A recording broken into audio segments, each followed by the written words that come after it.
From Maradona stealing a nation's World Cup spot, That is why England are so furious. to Henry becoming the most hated man in Ireland, Absolutely no question about it, and France have stolen the lead on aggregate. I'd focus on why didn't they clear it. I'd be more annoyed with my defenders and my goalkeeper than Thierry Henry. and Ronaldo almost taking a ref's head off. Bernardo Silva cannot believe it. Football has seen a lot of controversial decisions over the years, and if you're from England, this one might trigger an insane dose of PTSD.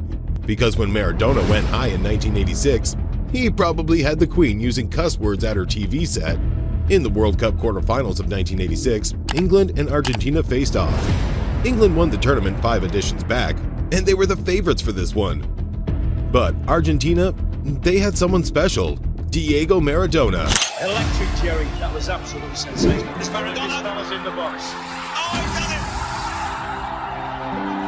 See, Maradona knew if he and his guys were going to stand any chance against England, they'd need something special, like a cheat code or something divine. And Maradona must have had a couple of connections upstairs. Dude was done with the earthly game and pulled out his joker, the Hand of God. Incredible! The refs couldn't spot it in real time, but when they saw the replays after, it was freaking clear. Maradona's header was with his hand. After this goal, England just couldn't get themselves, and Maradona scored one of the goals of the century to finish the job and knock England out. The Queen and her royal staff were pissed. Together with some other football bodies, they demanded better laws in the game, but no one took them seriously. And in 2009, when another high-profile handball incident came up, and this time, it had the Irish ready to go to war. France and Ireland met in the World Cup playoffs of 2009. See, France was awful coming into this one. They were only managing to win matches and barely survived getting to this stage. Ireland, on the other hand, were having an amazing World Cup qualifying campaign. They'd never competed at the World Cup before, and now, all that stood between them and a spot in football's biggest stage was a win. The match was tough, and after 90 minutes, it went into extra time. And that's when everything exploded. A cross came in and it flew over everyone and was heading out until it somehow got dragged in. And William Gallas scored for France. While they were celebrating, the Irish guys were going nuts. See, they saw what really happened. The ball was going out of play until Henry used his hand to tap it in. Dude was playing the wrong sport, and it sent France to the 2010 World Cup, meaning Ireland missed out. Pretty sure Henry won't be visiting Ireland on St. Patrick's Day or any other day. With 2 high-profile incidents, the technical bodies finally decided they'd do something about it and got in video assistant referees to help the guys on the field. Nothing can go wrong now, right? Well, don't let Pep Guardiola see this one. He'd freaking lose his mind. In 2019, it was Manchester City versus Spurs in the Champions League quarterfinals. Spurs won the first leg 1-0, and people were expecting a tight match. But just like the weather, it was raining goals in Manchester. 5 in the first half alone. Away goals were still on back then, so City knew they had to win big to qualify, and kept the pressure on until the Spurs got the corner that changed everything and pretty much destroyed their season.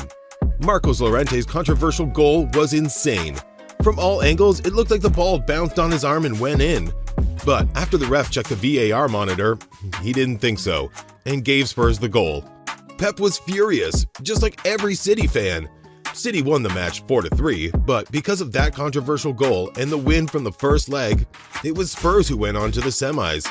And Pep couldn't believe his luck after the final whistle, just like Jose Mourinho, because when he and his team got done dirty, it cost him a record and the entire tournament. In 2005, it was Liverpool versus Chelsea in the Champions League semifinals. See, these two clubs go way back, and this match was going to settle the serious beef they had going on. Jose and Liverpool's coach, Rafael Benitez, just added more spice to the whole drama. The first leg was tough, and the second was supposed to be cagey and all, but just 4 minutes in, it burst into life, and Liverpool had Jose and his team seeing ghosts. Jose was convinced the ball didn't cross the line, but the ref had other issues, and gave Liverpool the goal. The strike was enough to send Liverpool to the Champions League final, and after the match, Jose kept on insisting the ball didn't go in, and tagged it as the ghost goal. If I speak, I am in big trouble. See, some people claim this ghost goal was the first of its kind, but that's not the truth. The proof goes way back to 1966. Germany and England made it to the final of the 1966 World Cup. England was the host, and the place was filled with people who came out to see the national team play. See, England had never won the World Cup before, and in front of their fans, this was the opportunity of a lifetime. But Germany wasn't going down without a fight, and after normal time, the match ended 2-2. The ref called for extra time, and Germany was pumping England with everything they had, and the English had a trick up their sleeves, and with a moment of dark magic, stunned the Germans. See, the German team claimed they seen chalk fly out of the ground, meaning the ball hit the line but didn't go in.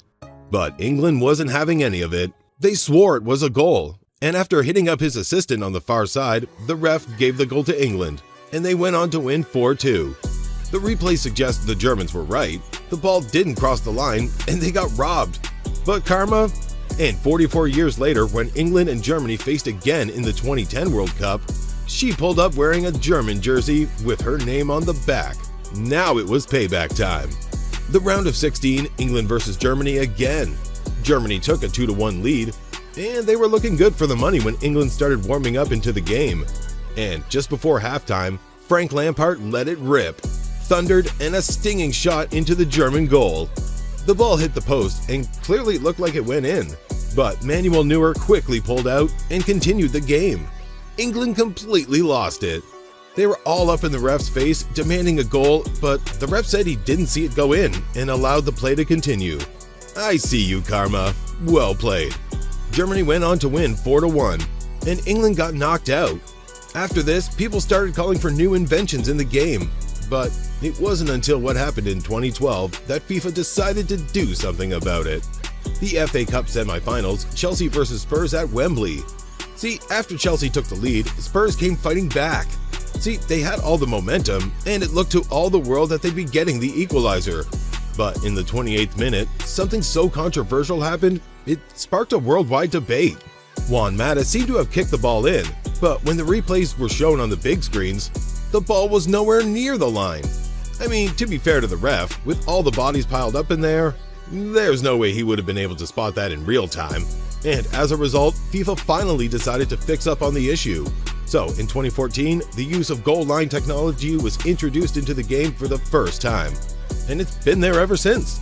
Kinda wish it was there for the 3 previous incidents, or back in 2000, because it could have stopped 2 countries from going to war. Nigeria were joint hosts of the AFCON 2000 when they made it to the final against Cameroon. The game finished 0-0 and went to penalties. The home support was strongly behind Nigeria, and after 4 penalties each, Victory Pipa stepped up to hit the 5th one for Nigeria, and boom! The ball hit the underside of the bar and clearly went in. But the ref refused to give the goal, and after Cameroon scored the winning penalty to become champions, the Nigerians weren't having any of it.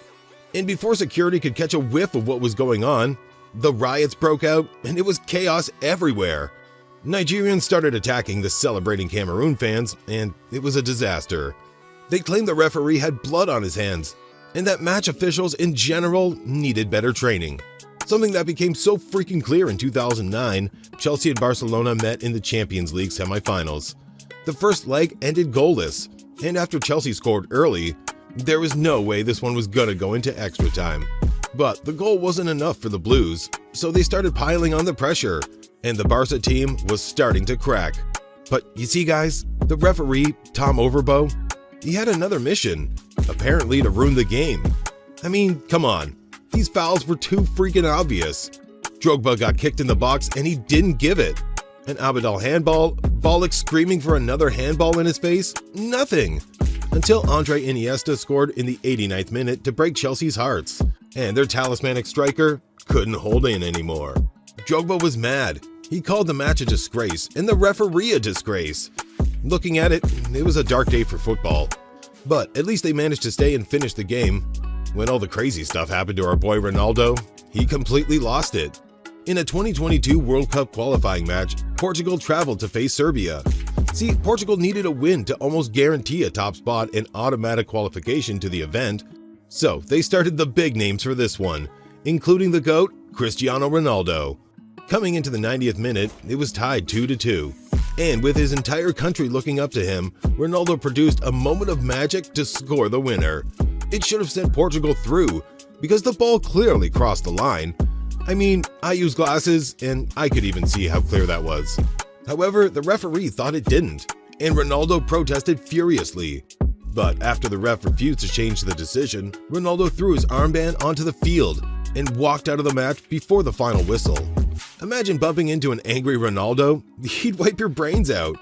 Bet you didn't know Ronaldo has anger issues, just as I bet you didn't know he's got a crazy obsession, one that almost ruined his life. And it's all in the video right here.